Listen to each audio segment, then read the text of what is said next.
Hombre extraño, llega, está allí, sorprendido. Ahora comienza a haber una, diga conmigo, revolución industrial. Una revolución industrial. Y eso trae una revolución financiera. ¿Verdad?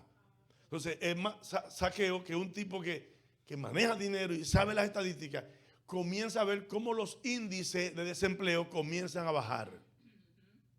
Y no era el gobierno de Trump. Se dio cuenta que los índices de desempleo comenzaron a bajar y que la economía comenzó a subir. Cada vez que Mateo, del que vamos a hablar hoy, el Evangelio de Mateo, lleva el reporte diario a Zaqueo, Zaqueo se da cuenta que hay un aumento en la economía y que hay menos gente a quien hay que darle ayuda. Aleluya. Y entonces Zaqueo está mirando los reportes y dice, pero Mateo, ven acá, ¿qué pasó? Que veo que hoy entró un poco más de dinero. Dice, sí, lo que pasa es que, ¿tú te acuerdas los 10 leprosos que estaban por allá perdidos, que no trabajaban? No, sí, ahora están trabajando. ¿Cómo que están trabajando? Sí. ¿Y cómo trabajan? Sí, si esa gente está metida en el monte, que allá separados de la sociedad, que no pueden insertarse en el aparato productivo de la nación.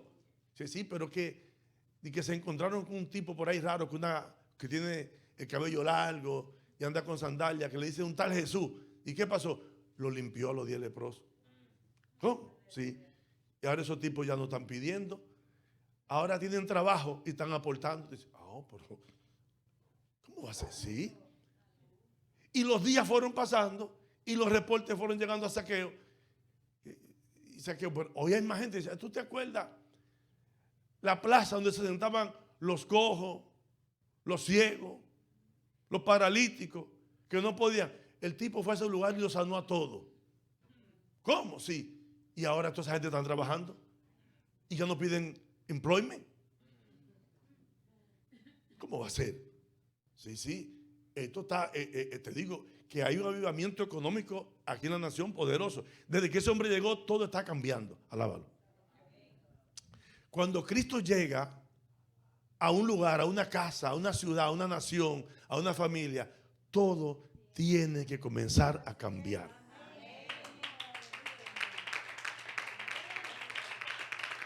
No es verdad que si Él llega a un lugar, las cosas van a seguir igual.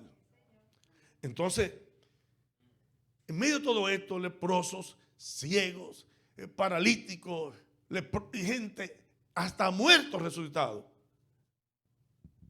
Para colmo, viene Jesús, pasa un día por la entrada de la ciudad, por la puerta, y está la mano derecha de Zaqueo sentado en el banco de los tributos públicos, Mateo. Y Jesús lo mira y le dice, sígueme. Y Mateo recogió. Diga conmigo, recogió. Oyó, cero mata cero, se llevó el 4, sacó cuenta y pasó raya y dijo, y se pareció donde Zaqueo. Le dijo, Zaqueo, aquí tiene el reporte del día. Pero apenas todavía estamos al mediodía, falta gente. No, ya yo no sigo más. Pero ¿y qué es lo que te pasó, Zaqueo? ¿Te hace falta un aumento de sueldo? No. ¿Quiero una mejor? No quiero nada. Es que aquí tiene todo y mi carta de renuncia. Ya no sigo cobrando impuestos. Zaqueo, ¿qué pasó? Mateo, ¿qué pasó? Dice, ¿tú te acuerdas de que yo tanto te hablaba? De que sanó a los paralíticos, los leprosos, que resucitó muertos, a los cojos, a los ciegos. Sí, el tipo fue y se paró frente a mí y me dijo que lo siguiera. Y algo cuando me miró y me habló, no pude resistir y ya he decidido que renuncie a todo esto y me voy con él. Cuando Zaqueo eso dice, yo quiero ver a ese hombre. Porque es un tipo avaricioso como Mateo.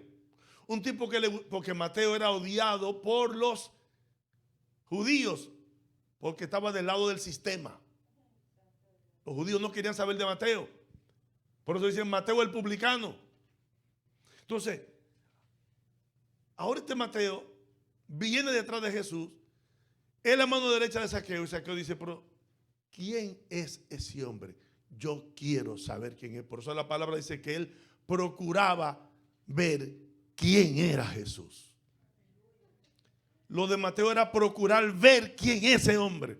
Y por eso hace toda la diligencia para estar en el lugar por donde Jesús va a pasar. Y luego allá, subido en el árbol, aquel frondoso, pasa Jesús. Y aquí viene la parte interesante de la historia que les comento. Jesús va caminando, la multitud, y precisamente se paró exactamente debajo del árbol donde Zaqueo está subido arriba. Zaqueo cree que Jesús no lo sabe, pero Jesús lo sabe. Por eso cuando tú estás aquí, o te metes en la cueva, o te metes en la habitación, o te metes donde tú te metas, Jesús sabe que tú estás ahí. Él te vio y Él te está mirando. Entonces a Él no lo podemos engañar. Pero sobre todo cuando alguien de corazón busca a Dios, te aseguro que lo va a encontrar. Cuando ay pastor, estoy buscando a Dios y nada, algo está pasando. Porque cuando tú estás buscando a Dios de corazón, tú tienes que encontrarlo a Él. Porque Él dice, el que me busca, me halla. Dice, fui hallado por los que preguntaron por mí. Entonces, Él dice, acercaos a mí y yo me acercaré a vosotros. Y Jesús mira hacia arriba al hombre que sinceramente está buscando a Él. Le dice, Zaqueo. Oye. Zaqueo, date prisa. Aleluya. Date prisa, Zaqueo. Desciende, que hoy yo voy para tu casa. Fue la declaración más extraña y más sorprendente de Jesús. Ahora no es Zaqueo que está buscando a Jesús. Ahora que Jesús le dice a Zaqueo, o sea, Jesús se está autoinvitando a la casa de Zaqueo. Zaqueo no lo invitó. Jesús se está autoinvitando. Dijo, hoy yo voy para tu casa. Y Zaqueo dice que descendió a prisa. Y aquí viene lo del encuentro. Cuando tú tienes un encuentro con Él, hay cambio y los pedazos se te rompen. Se te rompe toda tu estructura. Ya a Zaqueo no le importa lo que piensen los demás, los ricos, el gobierno, sus empleados, ni nada. Le dice, Señor, la mitad. Dice que él era rico. ¿Cómo se había hecho rico? Usted sabe, una parte ganada y otra parte robada. Y otra parte engañando a la gente, cobrando de más. Poniendo números de más para coger. Porque cuando alguien tenía que pagar 100 denarios, él le decía son 125. De esos 100 denarios, a él le tocaba un porcentaje como empleado. Pero los 25 eran del entero. Eso era un robo de él. ¿Están entendiendo? Que así que hacen la gente de los gobiernos de los países nuestros. Te ponen impuestos de más. Una parte va para el gobierno y la otra para el gobierno de ellos. Y entonces Zaqueo le dice, Señor, la mitad de mis bienes se la voy a dar a los pobres. ¿Qué fue lo que dijo el rico anterior? ¿Qué debo hacer para ser salvo? Y Jesús le dice, vende lo que tienes y dalo a los pobres. Y salió huyendo. Pero ahora este que realmente se encontró sin que Jesús le pidiera que soltara, él dijo, yo voy a soltar la mitad de mis bienes. Cuando hay un encuentro verdadero, uno suelta. Cuando hay un encuentro verdadero, uno entrega. Cuando hay un encuentro verdadero, uno cede. Mi esposa me decía, estábamos conversando de algo, yo le decía, la vida espiritual de un individuo, y eso es bíblico, desde el Génesis hasta el Apocalipsis, la vida espiritual y la relación de un individuo con Dios se demuestra o se deja ver en la forma que esa persona se desprende para Dios. Cuando alguien es difícil para Dios, todavía hay cosas que Él no le ha entregado. Porque Dios no quiere lo de nosotros. Él nos quiere a nosotros. Voy a repetir eso. Él no quiere lo de nosotros. Él nos quiere a nosotros. Porque ¿para qué querer lo de nosotros si no nos tiene a nosotros? Ahora Él sabe que si nos tiene a nosotros, tiene lo que es de nosotros. ¿Entiende lo que le digo? Apúntalo ahí, que tú lo estás escribiendo. Aleluya. Entonces, Zaqueo, al tener este encuentro, él decide que él se va a desprender. Y entonces, el segundo compromiso de Zaqueo, que dice: además de darle la mitad de mi bien a los pobres, a todo lo que yo engañé. Ve que era un engañador, era un tramposo. A todo lo que yo engañé, se lo voy a devolver cuadruplicado. Fíjese a ver la cantidad de dinero que tenía ese hombre. Porque tiene años engañando gente. Y ha decidido que a todo que le engañó por 100, le va a dar 400. Al que le quitó 1000, le va a dar 4000. Esa es la decisión que toma alguien que tiene un encuentro con Jesús. Hay un cambio total. Cuando a alguien le da brega soltar algo, desprenderse de algo, soltar una relación, cualquier cosa material, para Dios todavía hay en su corazón la necesidad de un verdadero encuentro. Porque cuando hay un verdadero encuentro, usted se rinde. De hecho, la palabra adoración significa rendirse, postrarse. De manera que esta historia de este jefe de publicano llamado Zaqueo queda registrada en la Biblia como un hecho que demuestra de manera radical y de manera convincente que cuando alguien se encuentra y tiene el corazón dispuesto para que Dios trate con él y de verdad lo anda buscando, siempre se va a encontrar con él. Y número 2, va a rendir todo lo que tiene al Señor. Por eso cuando cantaban esa canción, un minuto, por un minuto todo daría. Zaqueo dijo: yo por este encuentro contigo voy a dar la mitad de lo que tengo y con la otra mitad lo repartiré 4 veces a la gente que le quité. Porque para mí este encuentro contigo vale más que todo lo que yo he acumulado por todos estos años. El que tú vayas a mi casa vale más que todas mis riquezas que tengo. El que tú te dignes, te humilles, lo que sea, para venir a mi casa. Eso me hace entender. Y Zaqueo nos da una lección extraordinaria. Zaqueo nos está diciendo a nosotros: tener todo lo que podamos tener sin Jesús en la casa no sirve. Tiene que estar Jesús allí. Y de verdad, esto es un punto muy importante porque hoy nosotros estamos viviendo un tiempo muy especial porque hay una iglesia que ha evidenciado lo poco que realmente se había encontrado con el Señor. Hay una iglesia que ha demostrado que realmente lo que decía ser no lo era. No lo era.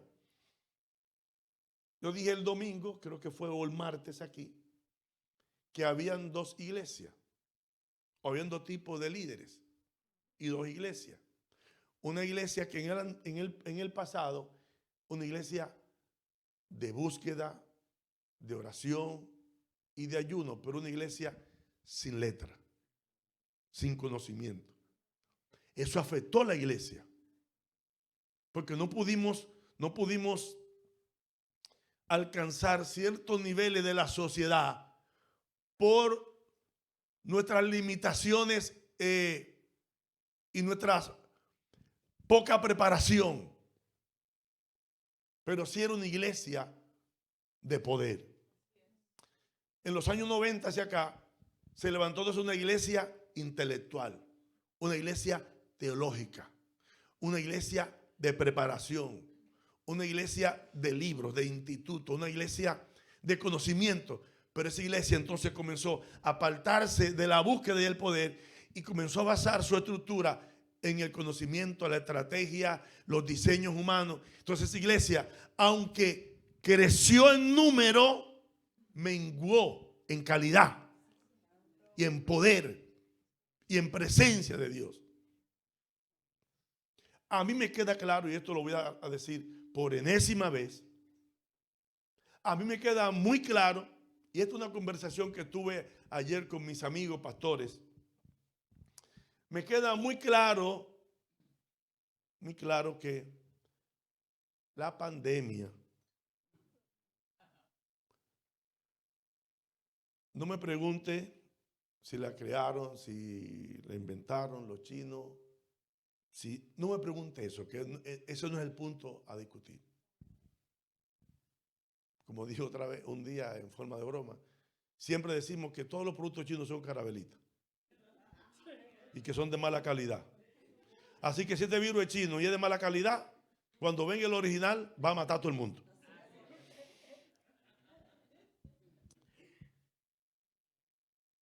Esta pandemia, este virus, probó algo. Y aquí, esta fue no la discusión. Yo le contaba a mi esposa la interesante diálogo que tuve con mis amigos pastores que tengo cada miércoles. Y decíamos lo siguiente. La gente piensa que para que algo suceda, falta mucho tiempo. Y no falta mucho tiempo. Porque esta pandemia demostró una cosa, que el mundo ya tiene una estructura preparada para un control de la humanidad. Demostró. Siempre se hablaba de un gobierno mundial, del gobierno del anticristo, y uno se imaginaba y pensaba y decía, ¿cómo va a ser esto? Y que es que eso falta muchos años para eso. Es que para que eso suceda y tener a todo el mundo controlado y dominado, eso no es posible. Pero el día 14 de marzo se dijo, se cierra el país. Y una semana después, el mundo entero estaba cerrado. Una semana después, todo estaba clausurado. No deporte, no entretenimiento, no cine, no escuela, no universidad, no nada. Y sobre todo, eso fue lo que más me impactó, las iglesias cerradas. Entonces, eso nos dice a nosotros que el mundo, el sistema mundano tiene su estructura lista para tomar control de la vida de los hombres. No hace falta mucho. Así que cuando uno piensa, bueno, falta mucho, esto no va a ser ahora, esto va a ser, no, ya yo no pienso así. Cada vez que escuchamos, y usted puede pensar, puede creer, y alguna gente piensa, no, teorías conspirativas, lo que sea. No le llame teorías conspirativas a lo que la Biblia profetizó hace tiempo. Está profetizado hace tiempo. Que habrá una sola forma de vida, que habrá un gobierno, que habrá una sola forma para comprar y vender. Eso no es teoría conspirativa. Alguien va a ejecutar eso. Está escrito en la palabra de Dios. Que el día de ahora no lo sabemos, no lo sabemos. Pero tampoco no significa que vamos a esperar tantos años porque no está listo. Señores, estamos listos. El mundo está listo. Mateo, nuestro personaje de esta historia central que estamos hablando, escribió. Y cuando Mateo escribió lo que algunos llaman el sexto gran discurso de Jesús, capítulo 24, habla de algo muy interesante. Y dice que cuando Jesús salió del templo y se iba, se alejaba, sus discípulos se le acercaron aparte y para tratar de llamar su atención sobre los edificios del templo. Porque los edificios del templo para los judíos era su gloria, era su honra. Eso era lo más grande para ellos. Y ellos querían impresionar a su maestro mostrándole los tremendos edificios del templo. Y los sorprendidos fueron ellos. Porque cuando dice, Señor, mira estos edificios, quizás tratando de darle una clase de arquitectura y de construcción a Jesús. Y Jesús le dice, ¿usted ve todos esos edificios? Entonces usted está mirando. Ahí no va a quedar piedra sobre piedra. Todo será derribado. Para ellos fue una locura. Que no va a quedar piedra sobre piedra. ¿Acaso tú sabes cómo se construyó este templo? ¿Acaso tú no sabes que este templo está ahí por orden de Dios? Y que Dios utilizó a los antiguos patriarcas y hombres líderes de esta nación para edificar ese templo. Y tú estás diciendo que ese templo se va a derribar y que no quedará una piedra sobre otra piedra. Por favor, Jesús. Y ellos. Pero ellos saben que el que está hablando no es un loco. Así que cuando Jesús le dice esta declaración, ellos se preocupan o se interesan. Dicen, Señor, lo llaman aparte y dice Jesús, y sentando él en el monte de los olivos, escuche lo que dice. Y estando junto Jesús sentado en el monte de los olivos, se acercaron a él los discípulos en privado y le preguntaron, ya que tú dijiste eso, dinos cuándo sucederá esto y cuál será la señal de tu venida y de la consumación de este siglo. 3 preguntas. Porque ya ellos saben que ellos saben que quien está hablando tiene mérito para decir lo que está diciendo. Y ellos hacen la triple pregunta. Yo me voy a quedar en esos versículos porque la pregunta que quiero hacerle a ustedes, con la cual quiero conversar, es esta. ¿Cuándo cree usted que las cosas van a suceder? ¿En qué tiempo piensa usted que estamos viviendo? ¿Qué usted siente que está sucediendo en el mundo? Evidentemente que si usted no está conectado correctamente con el Espíritu, va a ver el mundo normal. Va a ver todo común. Que eso es lo que pasa con un creyente natural, o lo que diría Pablo Romano, carnal, y un creyente espiritual. El creyente natural, que tiene una mente natural o carnal, ve todo normal. Todo está bien. Cualquier cosa que se diga son exageraciones, inventos, teorías o lo que sea. Porque él está operando en lo natural. Cuando usted opera en lo sobrenatural, ¿qué es lo sobrenatural? Cuando usted está conectado al Espíritu Santo, usted va a ver más allá de lo que los demás están mirando.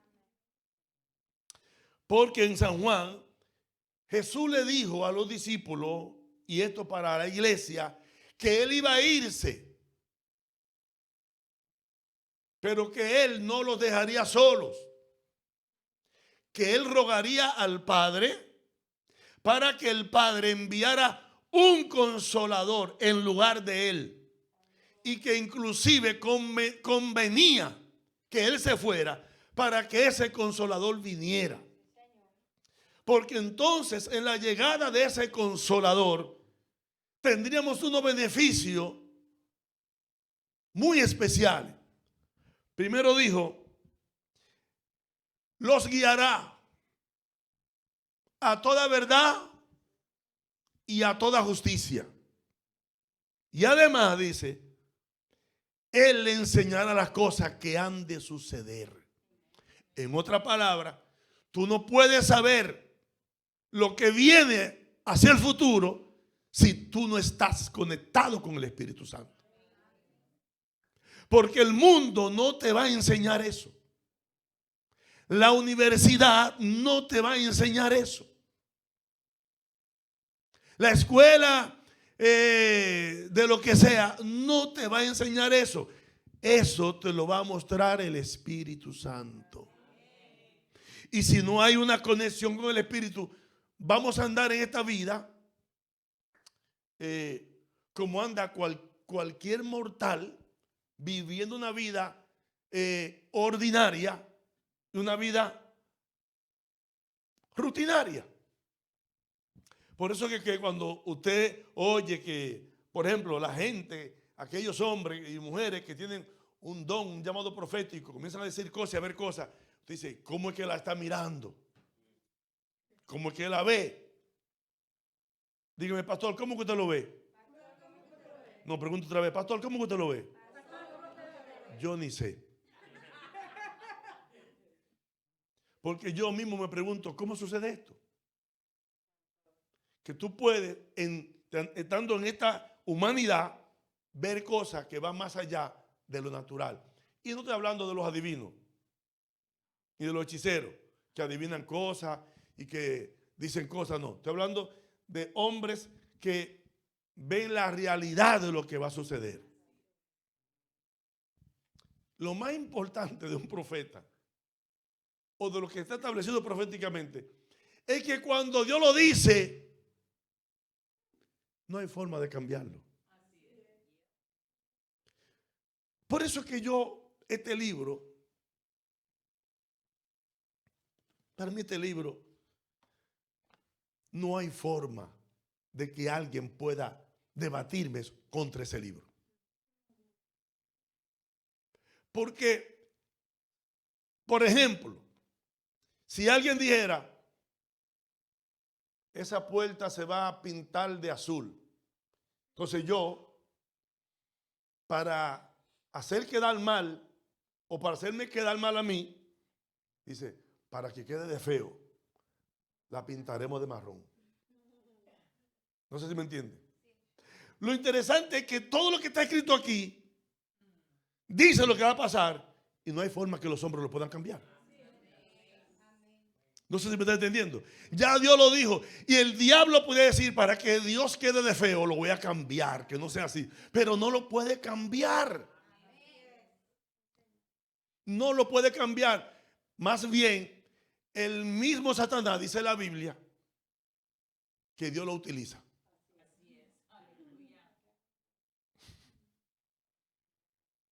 ¿Usted sabía eso?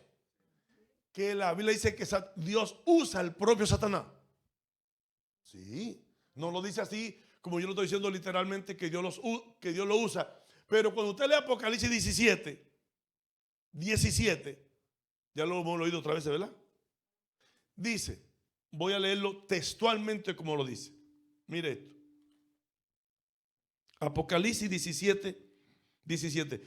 Para que usted se dé cuenta, una vez más, quién es que está en control de todo. Yo sé que a uno se les chipotea a veces y la mente y las emociones y las cosas, pero Él está en control. Mira que dice aquí, Apocalipsis 17. Ay, Dios mío, esto está tremendo. Dice, voy a leer, a ver. Voy a leer desde el versículo 9. Apocalipsis 17, versículo 9 dice: esto para la mente que tenga sabiduría. Las 7 cabezas son 7 montes sobre los cuales se sienta la mujer. Verso 10. Y son 7 reyes. 5 de ellos han caído. Uno es y el otro aún no ha venido. Y cuando venga es necesario que dure un breve tiempo. No voy a explicar eso porque eso es algo ya, es otro tema. Solo para que entienda algo aquí. Entonces dice: la bestia que era y no es también el octavo. Y es de entre los 7. Y va a la perdición. Y los 10 cuernos que has visto son 10 reyes que aún no han recibido reino, pero por una hora recibirán autoridad como reyes juntamente con la bestia. Estos tienen un mismo propósito. Escuchen, subraya esa palabra, un mismo propósito. Estos tienen un mismo propósito y entregarán su poder, escuchen bien esto, y entregarán su poder y autoridad a la bestia. Pelearán contra el cordero, pero el cordero lo vencerá, porque él es el Señor de señores y Rey de reyes, y los que están con él son llamados elegidos y fieles. Me dijo también, escucha esto: las aguas que has visto donde la ramera se sienta son pueblos, muchedumbres, naciones y lenguas. Y los 10 cuernos que viste en la bestia, estos aborrecerán a la ramera y la dejarán desolada y desnuda, y devorarán sus carnes y la quemarán con fuego. Este es el versículo que le rompe toda planificación, oposición del diablo, lo que la gente quiere hacer. Aquí se rompe todo. ¿Qué dice? Dice: porque Dios ha puesto en sus corazones el ejecutar lo que Él quiso, que ellos se pongan de acuerdo y que den su reino a la bestia hasta que se cumplan la palabra de Dios. ¿Entendió eso ahí? O sea, Dios puso en ellos que se pusieran de acuerdo para entregarle el poder a la bestia hasta que se cumpla lo que Dios ha dicho. En otras palabras, el diablo, Dios lo va a utilizar para que se cumpla lo que Dios quiere que se cumpla. Por eso cuando dice se comprará y se venderá con un sello, no y ellos lo han leído, pero ellos no lo pueden cambiar. Y ellos podrían, porque son enemigos de Dios. Escuchen bien, ellos son enemigos de Dios. Son enemigos de la palabra. Quisieran que la Biblia y lo que está escrito quede desacreditado, pero ellos no lo pueden hacer. No lo pueden hacer. Dios mismo hará que lo que Él ha dicho se cumpla, aunque tenga que coger al diablo por la oreja y decirle: camina, diablito, hágalo usted, tenga, punto. Porque Él es Dios. O sea, en mí nadie me puede debatir sobre este libro, porque nadie ha podido cambiar y hacer que sea diferente lo que Dios dijo que va a ser. Porque si tú quieres que alguien quede mal, cambia lo que Él dijo. Pero el diablo no puede hacer eso. No puede cambiar lo que Dios ha dicho que será, porque Dios es Dios. Y Él está en control. Entonces, ¿dónde estamos? ¿Qué está sucediendo? ¿Qué está pasando en el mundo? Bueno, para eso es necesario que la iglesia se conecte con el Espíritu Santo. Porque si no nos conectamos con el Espíritu, caminaremos en este mundo y en este sistema, como dice Pablo, vamos a correr en el mismo desenfreno de disolución que ellos están corriendo y no nos vamos a dar cuenta. Mira qué dice Jesús en el libro de Mateo. Ahí también. En el capítulo 25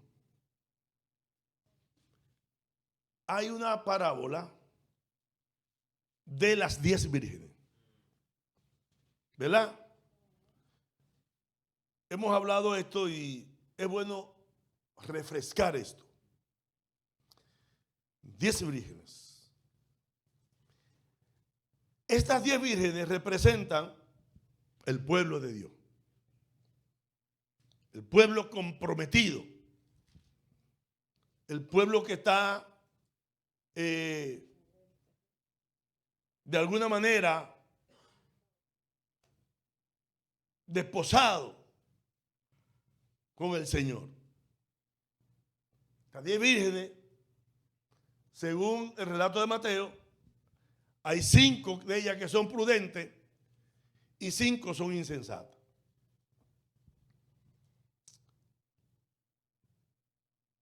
Esto es un número real, lo que voy a decir ahora. Según esta parábola de este relato bíblico, la mitad de las vírgenes se quedaron. Pero eso no es el problema. El problema es que las 10 se durmieron. Las 10 se durmieron. Y es interesante que las 10 vírgenes están en espera del esposo para acompañarlo a su boda. Pero las 10 vírgenes se duermen, cabecean todas. ¿Quiénes se durmieron? Las insensatas y las prudentes. Todas se durmieron. Todas se durmieron. Mateo 13 nos dice entonces, y es ahí donde está el número de lo que queremos sacar.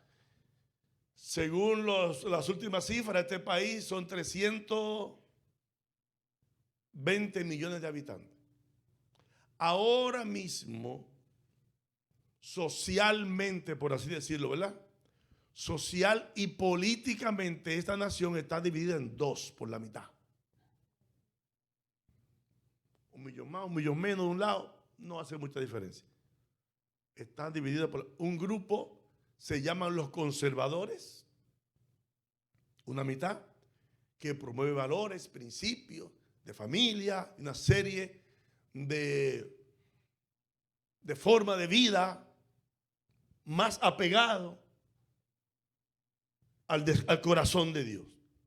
Pero hay otro grupo que no le interesa nada de eso. ¿Ok? Ahora, vamos a sacar ese otro grupo que no le interesa nada, que son los que quieren el caos, la inmoralidad, el libertinaje, que se apruebe cualquier tipo de vida corrupta y perversa. Vamos olvidando de ese grupo. Vamos a concentrarnos en la mitad de los conservadores.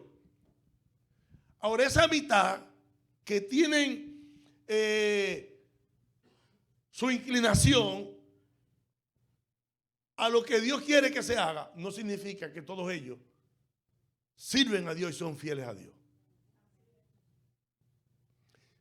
Yo me encontré en estos días que muchos de esos que dicen ser conservadores y que aman a Dios, al final, en el fondo, o en alguna manera, están coludidos, están atados con ciertas cosas por debajo que hacia afuera del público nadie lo sabe, pero entre ellos saben que no son lo que son, que no son lo que dicen que son. Cuando miramos, por ejemplo, la Suprema Corte de Justicia de este país, que era considerada ¿cómo se le llama eso? El máximo poder, lo más sagrado, lo más puro, incuestionable. Como dice Pablo, irreprensible. Nos dimos cuenta ahora, hace 2 semanas, que en esa Corte Suprema de 9 jueces, quizá hay 1 o 2 que no tengan cola que le pisen y que no estén comprometidos con cosas de corrupción. Eso se dijo públicamente en un evento que yo estaba. Esa es la razón por la que muchas cosas que llegan a la Suprema Corte de Justicia de los Estados Unidos, cuando la gente espera que ellos van a fallar en favor de eso, se retraen. porque los amenazan por detrás. Si tú dices esto, te sacamos esto. Entonces eso revela el nivel de pudrición y de contaminación que hay en la parte supuestamente conservadora. Por lo tanto, esa parte conservadora no representa la totalidad de la pureza. Dentro de ellos hay pureza, pero hay mucha corrupción. Alguien me preguntó ayer cuántos cristianos se cree que hay en este país. Se dice que somos alrededor del 40% o 45% cristianos, que eso es solamente nominal, un nombre, un número, pero que en esencia no es así. De esa mitad, nosotros hemos considerado, por lo que hemos visto, que probablemente la mitad de esa mitad esté totalmente, vamos a decir que esa mitad conservadora son las 10 vírgenes. La mitad de ellos son insensatos y la otra mitad son prudentes. O sea, la mitad de la mitad, ¿cuánto es? Un cuarto, una cuarta parte, ¿verdad? La mitad de la mitad es una cuarta parte. Ahora vamos a Mateo 13. ¿Qué es lo que Jesús dice? Que el sembrador salió a sembrar y la semilla cayó en 4 terrenos. 3 de los terrenos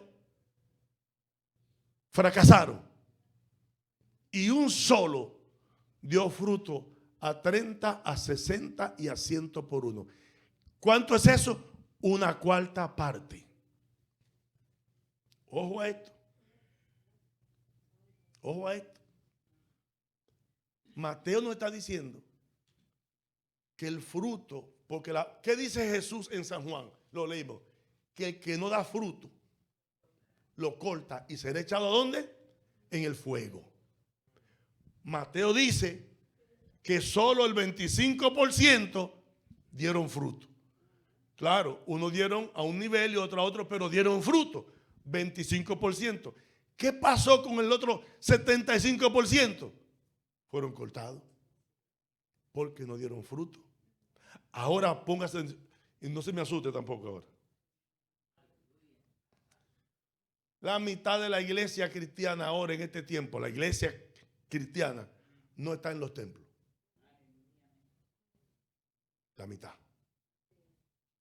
Hay otras que no están en la mitad, no hay ninguno. Tuvieron que cerrar. La mitad. Se lo dice a alguien que dialoga diariamente con cantidad y cantidad de líderes, pastores, no gente que están en la iglesia, pastores principales de iglesia. Y el 95% de los pastores con los que hablamos nos han dicho que la mitad de la gente no ha regresado a su congregación. La semana pasada me decía un pastor, Juan Pablo, tenía 600 y apenas están llegando 100, 120 gente a la iglesia. Eso es una quinta parte, no una cuarta parte. Y así están el 95% de las iglesias a nivel mundial, quizá un país menos, otro país menos, pero cuando tú lo haces globalmente el número es la mitad prácticamente que ha decidido no regresar. Así que esa mitad que ha regresado y que está ahí es la que tiene que procurar no dormirse. ¿Están escuchando, iglesia? Porque esa totalidad, esa mitad de los que están congregándose hoy, corren el riesgo de lo que Jesús dijo en el versículo 4. Y ahí termino, Mateo 24. Le dijo, Jesús respondió diciéndole, cuidado de que nadie los engañe. cuidado de que nadie os engañe. ¿Tú sabes cuál es la herramienta más utilizada por el diablo? El engaño. Además, es la herramienta más vieja que él ha utilizado. Y además, es la herramienta que más resultado le ha dado. Por lo tanto, él no la va a cambiar. El engaño. Y esa es mi gran preocupación. Estoy mirando como muchos cristianos de los que ya están, que han regresado. Porque los que se quedaron ya eso, ya no están engañados, ya eso tan complicado. Pero de los que se están quedando hay un conflicto muy serio. Y hay varias cosas que quisiera decir, pero lo voy a decir rápido. Primero, Jesús habló aquí en este capítulo 24 que va a haber un conflicto tan fuerte que uno con otro se van a entregar. Se odiarán unos a otros. Pelearán. Y está hablando de los que estaban en la iglesia, de los que estaban en el número. Dice, unos a otros se entregarán. Se van, si fuera un dominicano dijera, se van a chivatear unos a otros. ¿Tú sabes lo que estamos experimentando hoy? Hay un grupo que no ha regresado, que ha dicho que los que están en la iglesia y se están reuniendo son irresponsables y que no aman a nadie y que no le importa la vida de los otros, que no respetan la vida de los demás. Y son los mismos de las congregaciones que están acusando a la congregación. ¿Tú sabes lo que se dio cuenta el mundo, lo que se dieron cuenta los enemigos de Dios? Que si ellos nos dividen, ellos ganan. Y lo que han hecho es meter en la mente de la gente ese espíritu, ese engaño. Mira, se mantienen unidos, no usan mascarilla, van a la iglesia y dicen que aman a Dios, no aman a nadie y te acusan. Esa es la iglesia que dije en su momento, que dejó de ser la iglesia que buscaba a Dios en poder, se volvió una iglesia intelectual. No porque los números, no porque la ciencia dice. ¿Desde cuándo la ciencia controla el poder de Dios? ¿Desde cuándo? ¿Cuándo eso ha pasado? Quiero concluir, porque yo sé que ustedes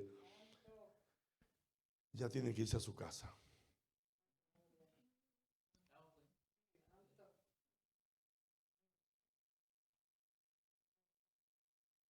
El engaño fue, es y será la herramienta que el diablo siempre va a utilizar.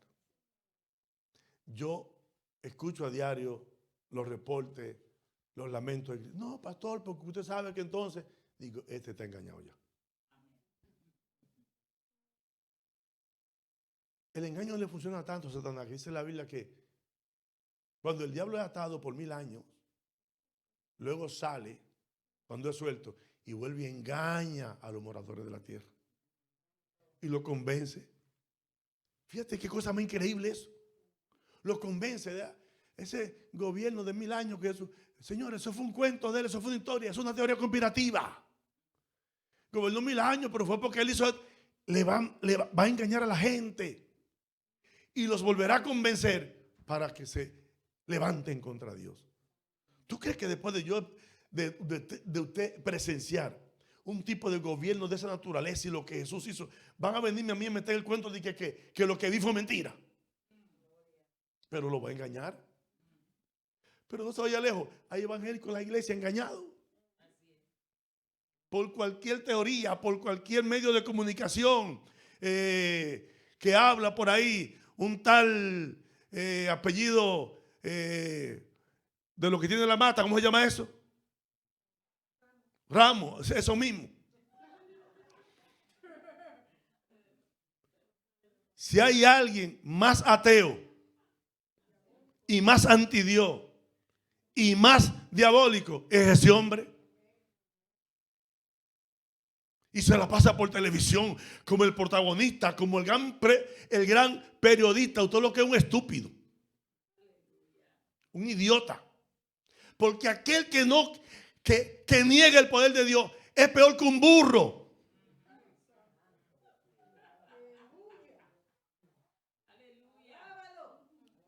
Se creen los intelectuales del periodismo, de la comunicación, analfabetos espirituales, gente que no conocen de Dios, son analfabetos. Yo quiero verlo aquel día, si no se arrepiente, ese demonio huyendo de la presencia de Dios, a ver qué va a hacer a él y todos sus secuaces y los que lo dirigen. Y toda esa prensa mentirosa y diabólica, liberal, marxista, comunista, antidios. Yo quiero ver qué van a hacer ellos el día que Dios venga y se establezca. Ellos creen como que Jesús viene de que en el burrito montado, de que, ay, ponle otra mejilla, pa. Y yo digo, ¿qué le va a dar? Ay, por favor, ignorante. Si Dios te está dejando que haga lo que haga para que se cumpla la palabra de Él. Y luego que se cumpla la palabra, que te va a utilizar a ti mismo si no te arrepientes como leña para el infierno. Si hace grupito de ignorantes, políticos y ricos que creen que mentira, Dios lo está utilizando ustedes mismos, partida de bobo, para que sepan que se cumpla lo que Dios ha dicho.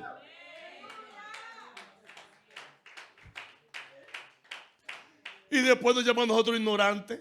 Oye, esa partida de analfabetos espirituales que no tienen alma ni conciencia, nos llaman nosotros ignorantes, cerebro lavado. Claro, nosotros está lavado por el Dios, está sucio, podrido, lleno de contaminación y de pecado, de inmundicia, de avaricia y de engaño también. Así como se ve mucho en las cortes, en los lugares, en los gobiernos, muy presenciales y con mucho traje, y por dentro, como dice Juan, son sepulcros blanqueados. Podrido por dentro. No le temamos a ellos. Ni nos preocupemos por lo que ellos digan. Miremos qué es lo que está diciendo Dios. Ellos te quieren envolver para que tú creas que todo está normal y que todo va bien. Te quieren hacer creer que la vida es como ellos la están planteando. Te quieren hacer creer que la moral es como ellos la dicen, pero todos ellos están equivocados. Es como Dios dice. Y hoy quieren instruir y adoctrinar a nuestros hijos y a nuestros niños, enseñándoles la vida al revés, haciéndole creer que las cosas son como son. Y si la iglesia no despierta y se queda dormida, cuando se oiga el rumor, va a ser muy tarde para ir a buscar aceite. Busque aceite ahora. Busque aceite ahora. Porque va a venir el momento que querrán ir a buscar aceite y no va a ser posible. Por eso en ese mismo capítulo Jesús dice, cuando llegue el momento difícil, el que está en la azotea no descienda a buscar la capa, lánzase por ahí mismo y siga, que no hay tiempo. No hay tiempo. Aprovechemos ahora y busquemos a Dios. Parece que todo está normal. No está normal. No es mentira.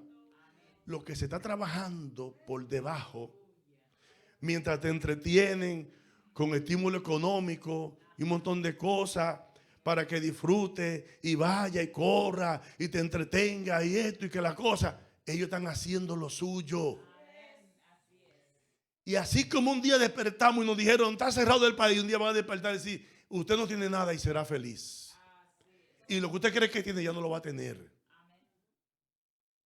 Y ya ellos lo plantearon. Eso no es escondido. Ya ellos lo plantearon diciendo: no tendrás nada y serás feliz. ¿Sabe cuál es esa propuesta? El gobierno dueño de todo. Y tú no tendrás nada, porque ellos van a controlar todo. Y la Biblia dice que así será. Eso es lo más tremendo. Dice que así será. Por esos muchachos jóvenes que están acá, por favor, yo siempre les ruego, no se distraigan. No se dejen robar aquello que Dios puso en ustedes, lo que hay para ustedes. No pierdan su tiempo. Es tiempo de levantarnos del sueño, dice el apóstol Pablo. Erguíos y levantar la cabeza, porque nuestra redención se acerca. Dios me lo bendiga a todos. Dios me lo guarde. Gloria al Señor.